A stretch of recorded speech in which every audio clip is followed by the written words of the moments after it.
thanks for coming. It must be really interesting to compete with lunch. And the fact that many of you survived that and showed up, it's a great story. Now, I'm the mayor of Tirana, Albania. How many of you have been to Tirana, Albania? Quite a few. The rest of you, don't worry, no one is perfect. You can always make up in time. But I have, I think, probably the most exciting job in this room, because I run a city of 1 million people. And there's, the joke we say is there's almost a drama every day. It's like a soap opera with 1,500 episodes. And in every day there's one episode where there's intrigue, love, passion, betrayal. And then the day is over, and then the next episode comes tomorrow. So if you ever want to lead an exciting life, become a mayor. But speaking of exciting lives, I will start with a bit of a joke. And my favorite joke is about, and the question that everybody asks is, how can little cities, how can cities in the Balkans make it into the big world where everybody is so competitive? And the joke goes like this.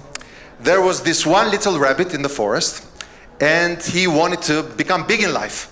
And he didn't like his life because he was the bottom of the food chain. Everybody wants to eat the rabbit, right? So he gets extremely paranoid. He's running for his life his whole time. And he asks his friends in the forest, he says, how can I find peace? So the friends say, you have to go and ask the owl. The owl is this very smart animal. The owl has the solutions. The owl goes to all the digital summits, works for the European Corporation. He probably has some consultancy with the European Commission. He probably went to Harvard and does all this stuff. So the owl must have a solution. So poor rabbit goes to see the owl and he says, you know, I can't live this life of fear and paranoia. I'm too small. I'm too unimportant.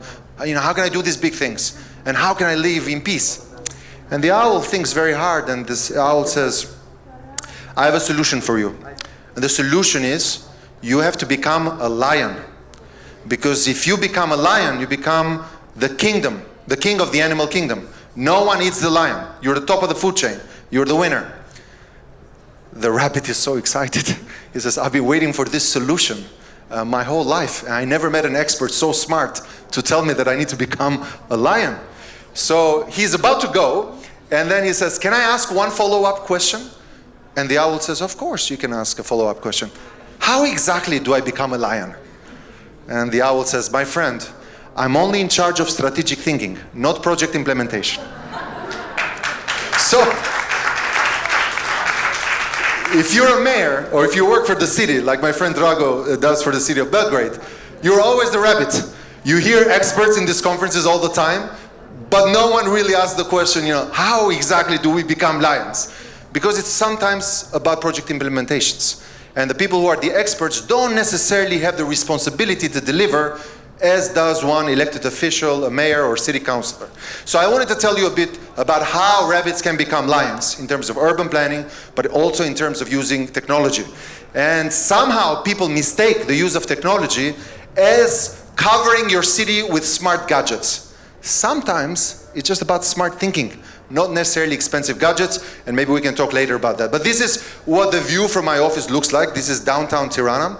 Last year he was ranked, he received an award from the Center of Contemporary Art in Barcelona as the best new public square in Europe for 2018. And tomorrow the jury is back there in the same square to evaluate, because we are one of the finalists for the Mies van der Rohe Prize for urban planning and urban transformation from the European Union. So let's see if the jury decides we're worth it. But the question is, was it always like this? No, it wasn't. When I became mayor, this was the view from my window, and this is what I had to look at.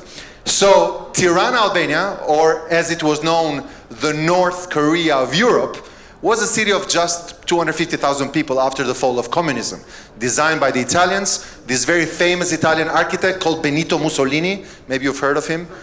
I'm just kidding, not him, but you know, his architects from the fascist period. But then, after the collapse of communism, and we've seen collapse of different regimes in the Balkans, we had people in remote areas that were defending us from enemies that never showed up. We were never invaded. The Cold War was a paranoia frenzy. So many people who were living in remote areas, in either mines or chemical factories or military barracks, became redundant. they lost their employment, so everybody came to Tirana. So almost overnight, because 20 years is almost overnight in the life of a city, we went from 250,000 to about 1 million people and 250,000 cars. Because as you know, in the Balkans, the car is not a means of transport from A to B. The car is most importantly a status symbol. The car is a trophy.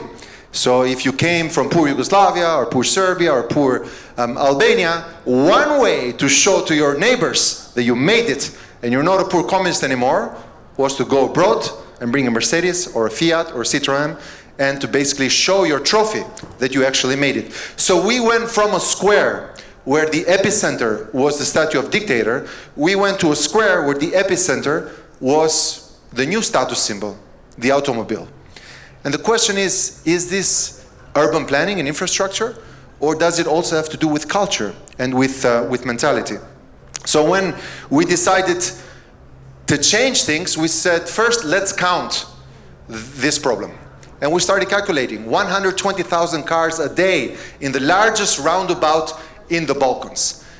It was probably the Balkan epicenter of cancer for everyone's lungs. The question is, how does it change to this? And how can we change societies and the way of thinking in a way that it improves life, it is participatory, it is democratic, it is a refutal of hysteria, and public hysteria, trust me, exists everywhere in this region. And how do you communicate this change so that it is a change where people feel they participated and it's for the better, instead of something that was dictated from the top, as previous changes have been. So one idea was, how do we get people to think differently about our way of life? So we started this questionnaire and we asked people, what is the most important thing in your life? And everybody says, oh, Mr. Mayor, this is a no-brainer. We're from the Balkans. The family, my children are the most important thing in my life. And you say, okay, don't get too emotional. But if your kids are the most important thing in your life, would you agree that you spend most of the salary, most of your income, most of your revenues on raising your children? Oh, Mr. Mayor, don't offend me. Of course I do this. And we said, let's make a little calculation. We calculated that the average Albanian Tirana family, or the average Podgorica family, or Pristina family, or Belgrade family, because it's true across the region, spends about 30% of the income on the car, between purchasing the car, insuring the car, taking the car to the mechanic, parking the car, fixing all the problems that come with the car, the time they waste in traffic, and only 20% of the income in raising one child, which means books, food, and clothing. When people hear this, they get shocked, because it seems like they change their values without anyone asking their permission. They keep screaming, the children are the apple of my eye, and all the metaphors that we use in the Balkans. But in the end of the day, the paycheck treats the car as the apple of your eye and the most expensive thing in your life. So in the beginning, we started to have these car-free days for kids. And we said, let's suppose we will do this fully pedestrian downtown. Let's kids have a say. Now, the first half of the day, it was a PR disaster. I was getting cursed and threats, and you said, this mayor is an idiot, I can't believe he's doing this. Only the first half of the day. The second half of the day, all the parents who were car drivers went home. And they met their kids who said, you know what? I had a blast. I had these rollerblades I had never used, but because it was car-free day, I was able to roam across downtown. I had a skateboard that someone taught me. I learned how to bike. You know, some toddlers had their first walk. And then eventually children, who are your most unusual suspects, became radical urban planners. Because you know, you can argue with a politician. You can't argue with your own child at home. So we found out that there was this great potential in a category that most politicians never think about. You know, in our political classes, in our trainings, in our consultancies, with our lobbyists, with our advisors, we all get trained to think of voters and taxpayers. Because voters are the ones who elect you, and taxpayers are the ones that pay to get shit done.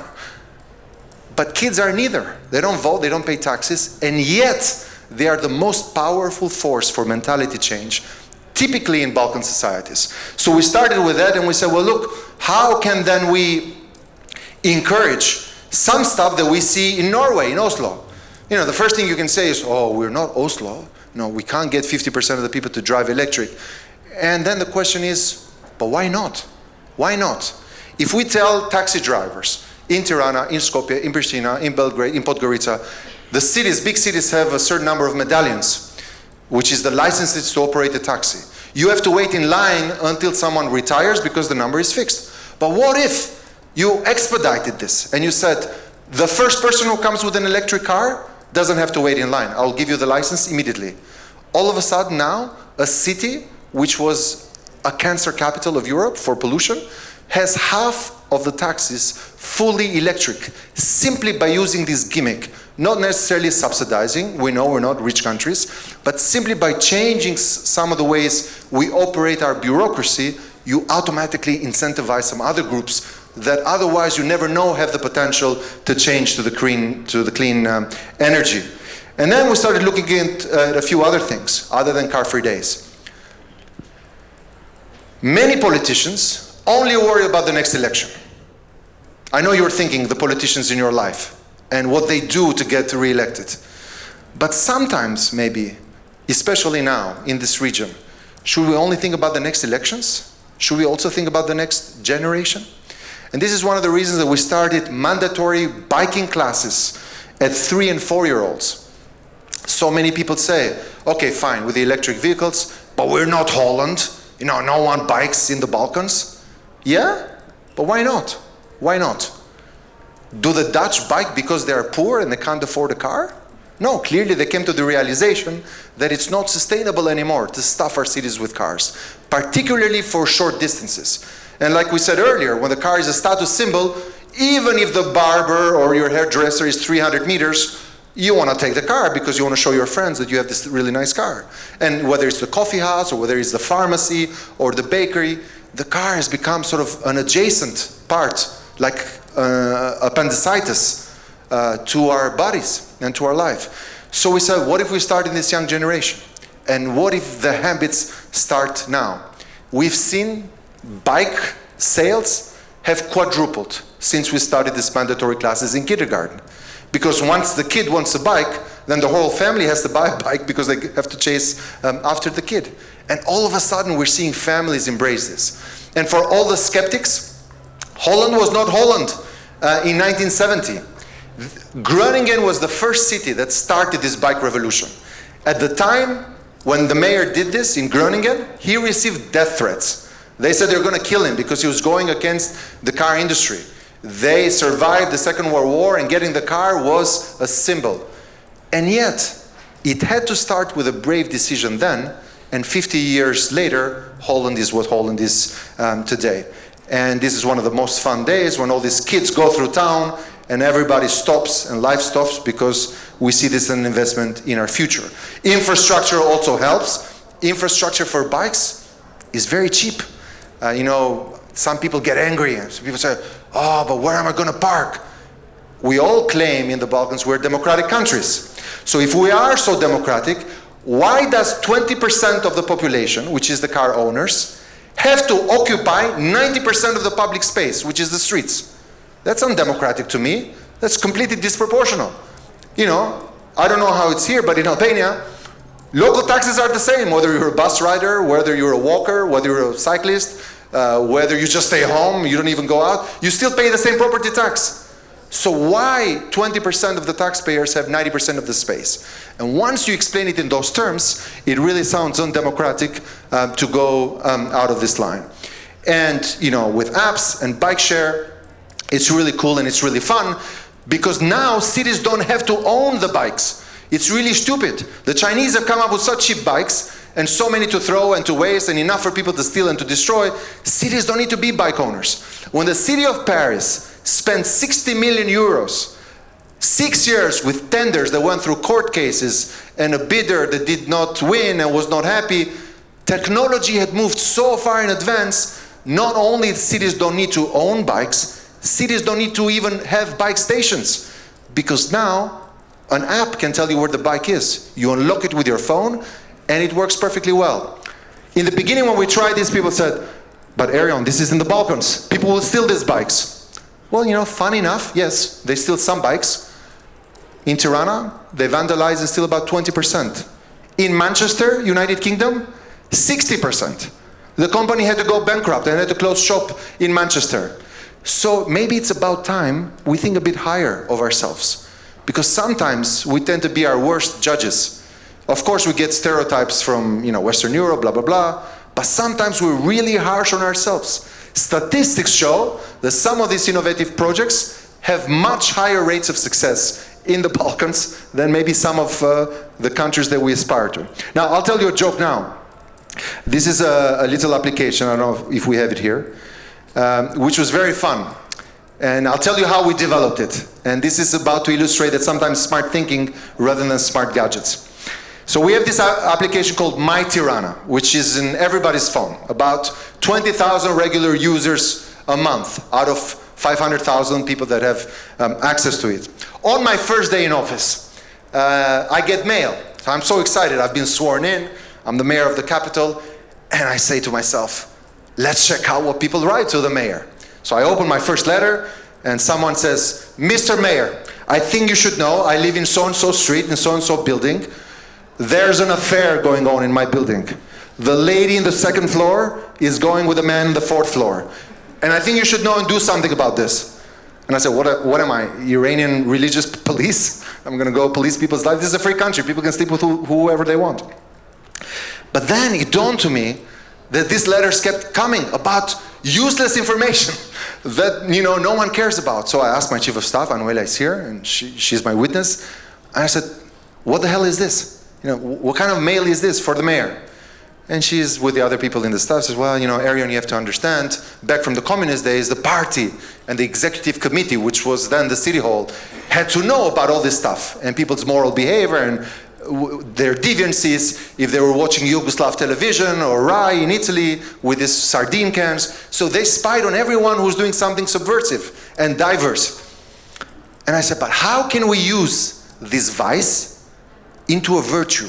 So how can we get all this energy? How can we harness all this time that is spent on people reporting these evils into people reporting useful stuff, like a pothole, or like a missing manhole, or like a broken tree, or like a burned streetlight, or like piles of trash that hasn't been picked up. So we said, look, can we get everyone in the city to start reporting things that only one dispatcher can then send a crew? We ended up with this amazing, successful, zero-cost, free application. Not only saved us money, but got us so much more productive.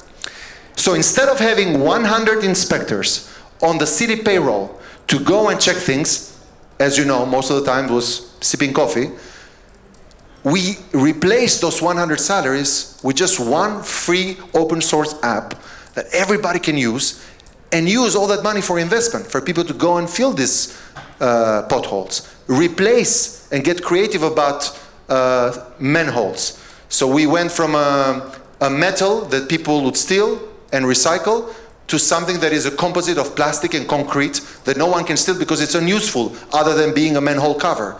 So it got us very, very creative, and it got us to sort all the small, tiny, teeny bits of things that stress you out in your life, like a pothole or like a missing light. And I think even the poorest city in the Balkans can afford to have a free app. And instead of paying bureaucrats that just shuffle paper from one side of the wall to the other about fixing things, into getting something really hands-on and turning the vice of spying into each other into the virtue of reporting what goes wrong in your city that the city can fix.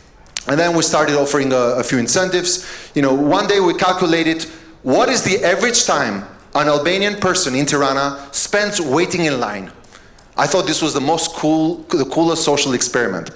We found out that the average Albanian spend 9 days a year waiting in a line. I don't know what's the average Sarajevan or the average Novi Sadin. But 9 days is a lot of time to me. 9 days, you can go out and have a holiday with your family. You can just take more sleep. You can start, you know, losing weight in your gym.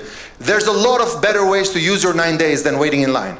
So we said, what are some services, particularly in our part of the world, where we're obsessed with signatures and stamps? Why does everything have to have a stamp? If someone has an ID and he can prove that he's he, why do we need to issue a paper to prove that you are who you are and who your card says that you are? So the amount of useless time, a useless paper that we produce could be easily replaced by something that looks like an ATM machine, but it's 90% cheaper. And I can issue all these things simply by looking at you. You put your ID card, and you can get 47 out of 60 documents from the city of Tirana without even meeting anyone. Why does someone have to be behind a barbed door or wire with a stamp and a signature and treat you like he owns your life? Because if you don't pay him some to cut a cord, then you'll never get your life back. And I think trying to demystifize a lot of the processes and really simplify them and just let go. This is the power no one wants to have. It's fake power. To hold people 9 days for a piece of paper, it's stupid. So I think if it works in Tirana, it can pretty much work anywhere in the Balkans, and trying to simplify a lot of this process. And then we said, look, people are paying for parking. In the beginning we said, should we do this? It's completely apolitical, non-electoral, to charge people for parking. But then we realized we had 200,000 cars and only 4,000 car spaces. Getting a park space was like an episode from the Hunger Games. You know, who wants that? To fight, you know, the number of incidents reported by police of people who went into a fight with a bloody nose or with stabbing or sometimes with a gun wound for a parking space? Are you kidding me? So then we said, look, we got to introduce paid parking.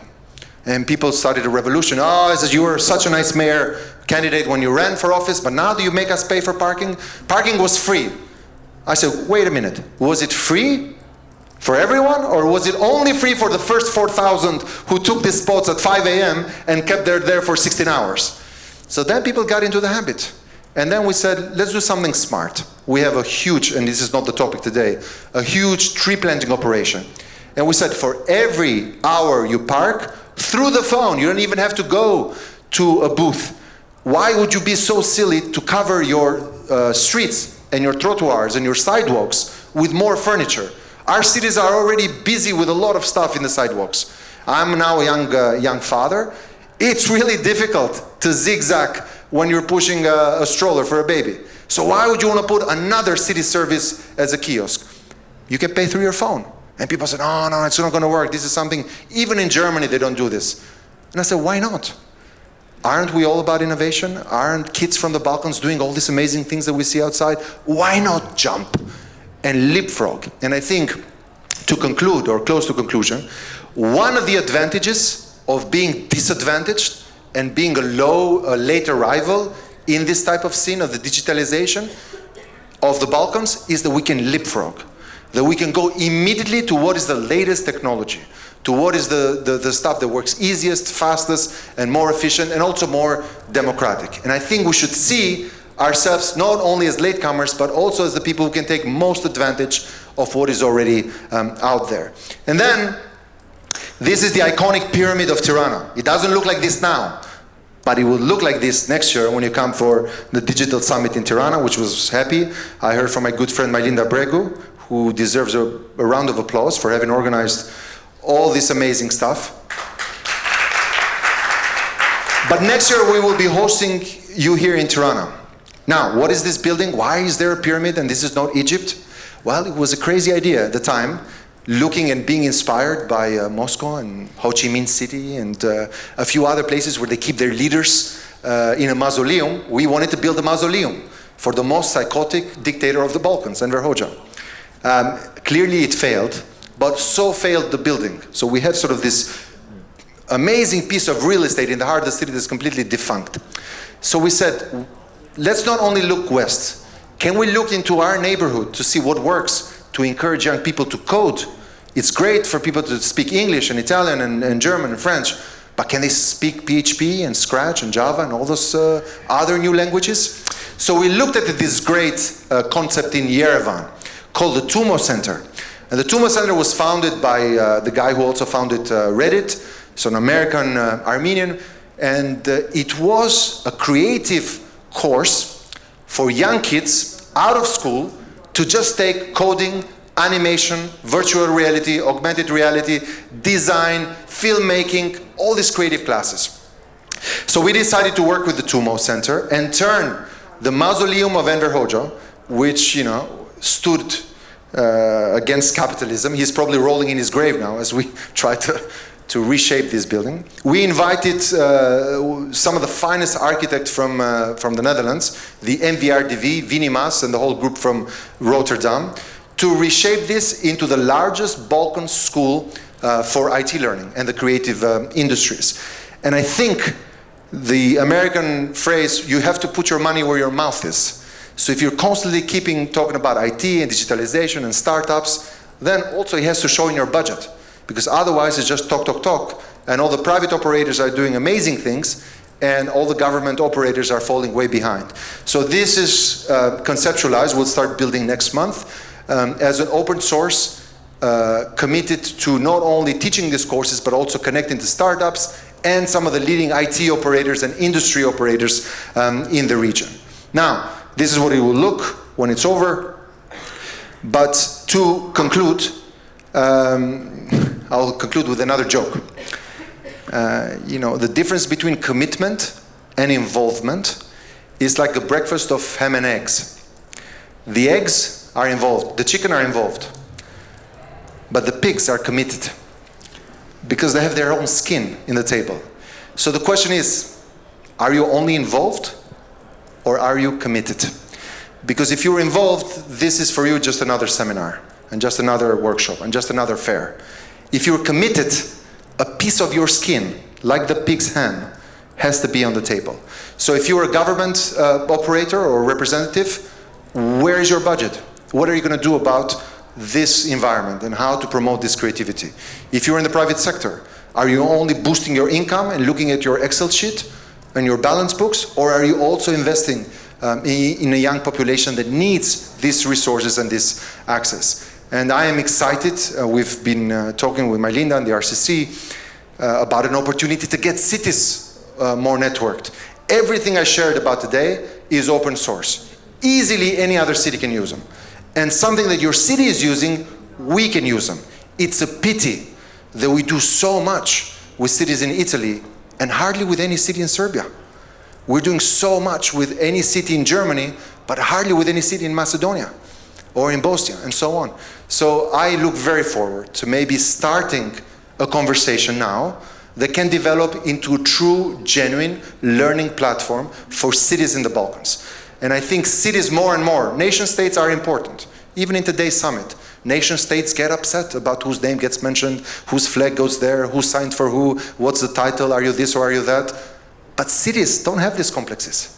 Cities are cool, cities are agile, cities are flexible, cities are open-minded, cities don't have dogma from the past. Cities can do stuff that sometimes nation states cannot do. So although we are an organization today of nation states, let's take it forward with cities. And I look very forward to hear from my friend from Belgrade, and now take note what I can learn from Belgrade. Thank you very much.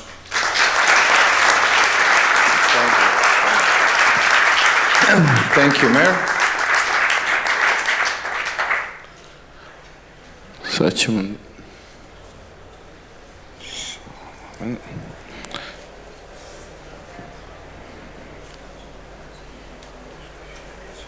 Imamo mali tehnički problem. Sačekat ću. Dobar dan svima.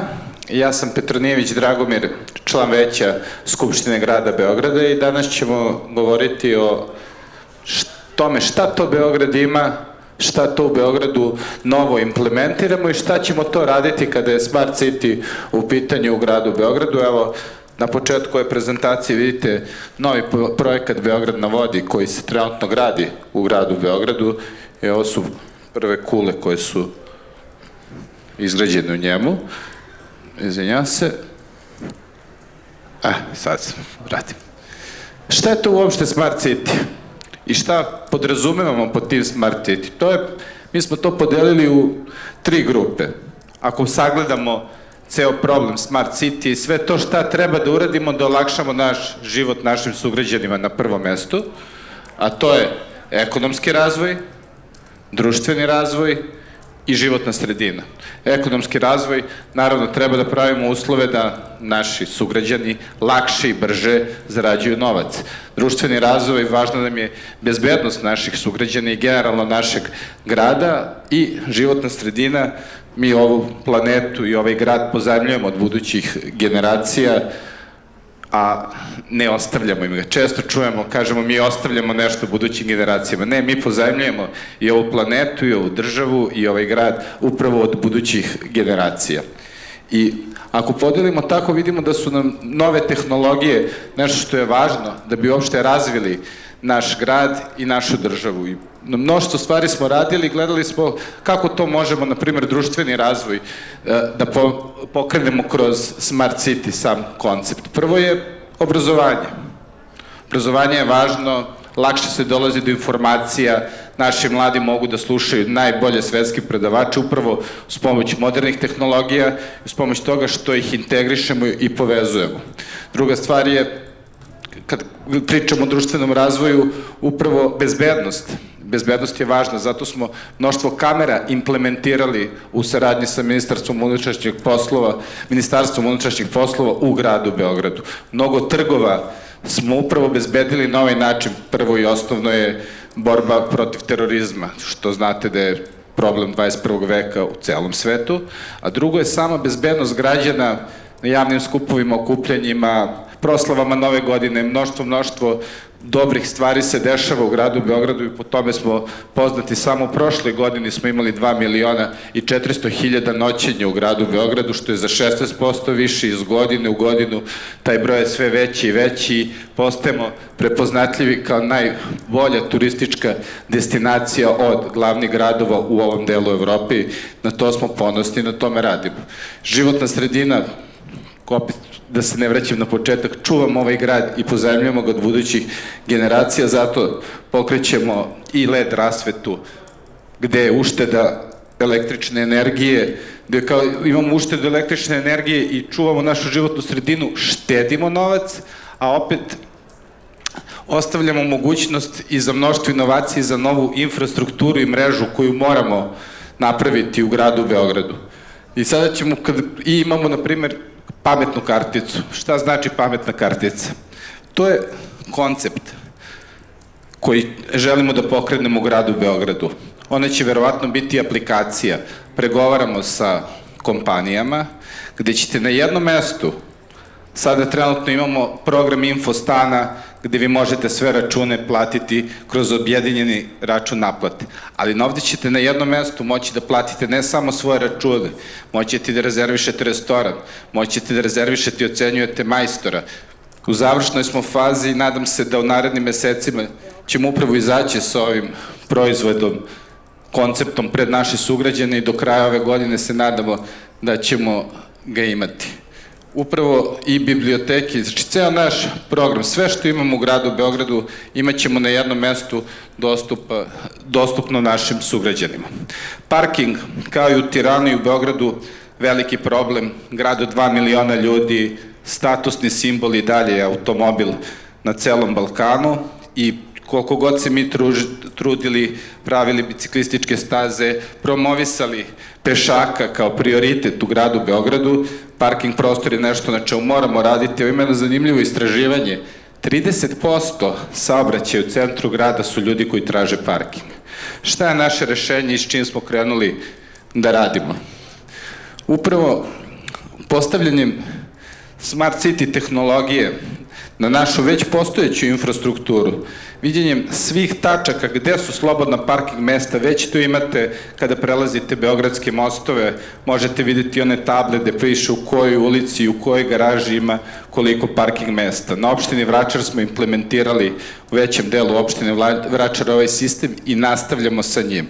Želimo da na svakoj raskrsnici možete da vidite u kojoj ulici ima slobodnih parking mesta i koje su garaže slobodne. Da ne bi morali da gubite vaše vreme, da možete da se usmerite i time ćemo smanjiti protok saobraćaja u samom centru grada.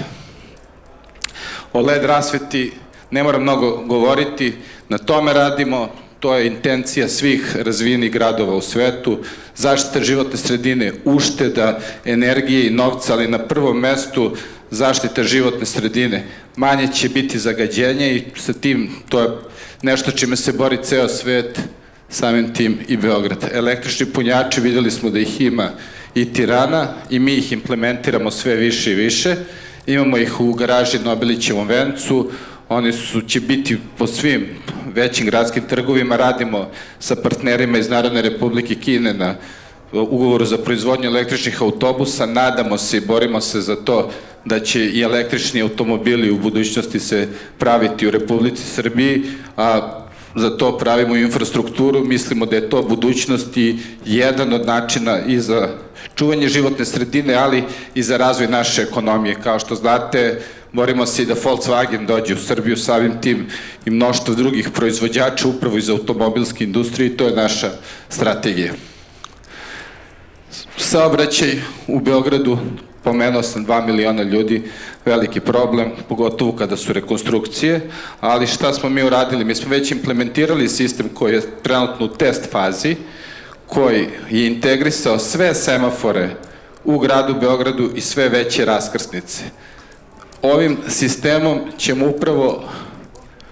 upravo, izvinjam se, evo i piše tender u toku, završen je, ovim sistemom ćemo upravo ceo naš, ako se dešava, na primjer, u Kneza Miloša gužva, jedna velika ulica u gradu Beogradu, bulevar, i vidimo da iz drugih pravaca bočnih i nemamo toliki pritisak saobraćaja, sistem će automatski prilagoditi semafore i potruditi se da veći broj automobila, to je da duže vreme zeleno svetlo bude u Kneza Miloša, da bi se rasteretila gužva u tom delu grada. Isto projekat koji je u toku integracija, sistem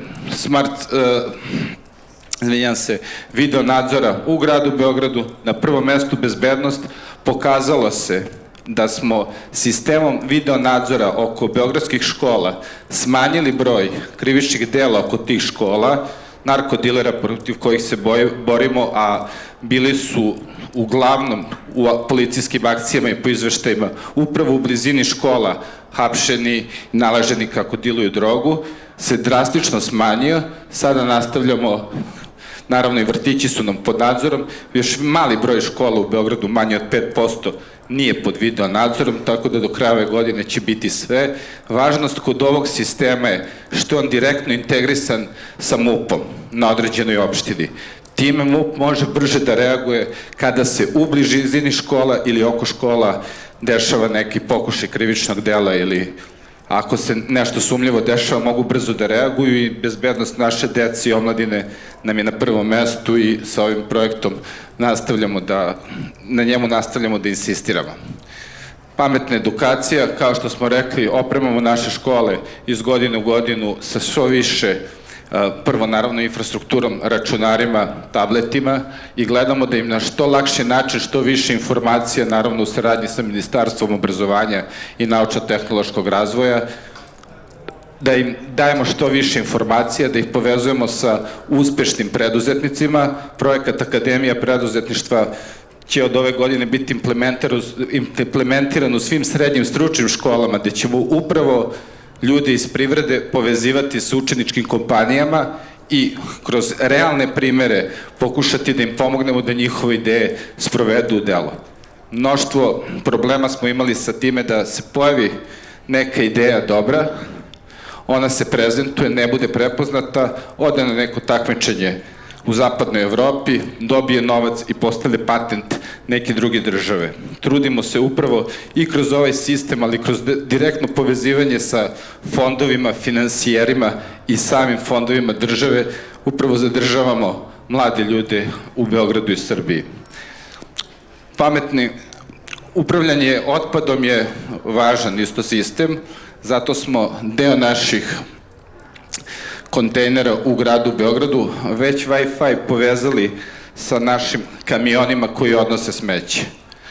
To je projekat je na samom početku, samo uži centar grada je pokriven, ali o čemu se radi? Kada dešava vam se da vidite prepune kontejnere a da je kamion, na primjer, prolazi nekom drugom ulicom i negde potpuno prazne kontejnere, da ih kamion prazni. Upravo na ovaj način, ako se kontejner napuni, on će javiti kamionu da je pun. A ako nije pun kontejner ili je nedovoljno ispunjen, kamion će znati da ne mora da ide da gubi vreme u određenoj ulici. Time ćemo smanjiti i saobraćajnu gužvu, pogotovo u jednosmernim ulicama, znate sami kako izgleda odnošenje smeća, a i biti uvek tu da ih brže ispraznimo. I to je jedan od sistema koji je još uvek u test fazi, ali se dobro pokazao i nastavit ćemo da radimo na njemu. I naravno, Naučno-tehnološki park Beograd, kada me pitaju ljudi zašto treba doći u Beograd i investirati, naša komparativna prednost su upravo ljudi, mladi, talentovani ljudi. 2015. ovu zgradu su zvali zgrada duhova, bila je potpuno prazna, samo jedan deo je koristio JUP, jedinica za upravljanje projektima.